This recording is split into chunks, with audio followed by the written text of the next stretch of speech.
ஒரு இயக்கம் என்பது பல கோடி தொண்டர்களை நிறைந்திருக்கிற இந்த இயக்கத்திற்காக தங்களை ரத்தம் சிந்துகிற தொண்டர்களுடைய எதிர்பார்ப்பைத்தான் நாங்கள் பிரதிபலித்தோமே தவிர மக்கள் என்ன நினைக்கிறார்கள், எல்லோரும் ஒருங்கிணைந்தால் வெற்றி பெறலாம்.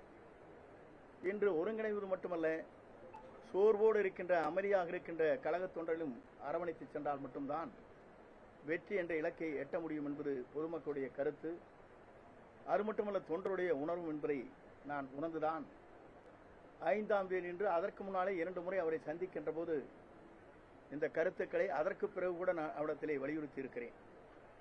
சில பேர் என்னோடு வந்தார்கள், அவர் பெயரை சொல்ல நான் விரும்பவில்லை.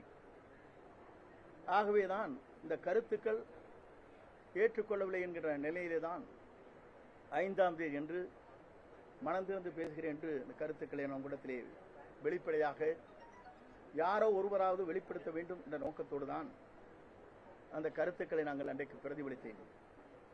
ஏன் அதை பிரதிபலித்தேன் என்று சொன்னால், எல்லோரும் சொல்வார்கள் 2026க்கு பிறகு நாம் ஏதாவது இயக்கத்திலே வெற்றி பெற இயலவில்லை என்றால் அதற்கு யார் காரணம், ஏன் நீங்கள் சொல்லவில்லை என்ற ஒரு கருத்து பரிமாறப்படும் என்ற நோக்கத்தோடு தான் வெற்றி என்ற இலக்கை எட்ட வேண்டும் என்ற நோக்கத்தோடு அந்த கருத்துக்களை நாங்கள் அன்றைக்கு பரிமாறினோம்.